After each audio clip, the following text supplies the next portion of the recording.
অবশেষে কিন্তু আমি বর বেশে চলে এসেছিলাম আবার ভালোবাসার মানুষের দোরগোড়ায়।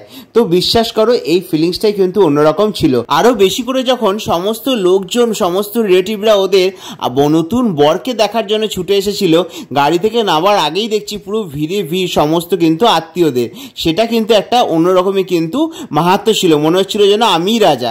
এদিকে দেখো ওর মাকে কিন্তু খুব সুন্দর করে সেদিনকে নিজে হাতে সাজিয়ে দিয়েছিল নিজে সাজার আগে। তারপর দেখো কি সুন্দর ভাবে কিন্তু আমাকে বরণ করে নিল, আর একে একে স্ত্রী এবং সুন্দর যা যা রিচুয়াল ছিল সেগুলো কিন্তু করতে থাকলো, যেগুলো কিন্তু দেখে কিন্তু আমার বেশ ভালো লাগছিল।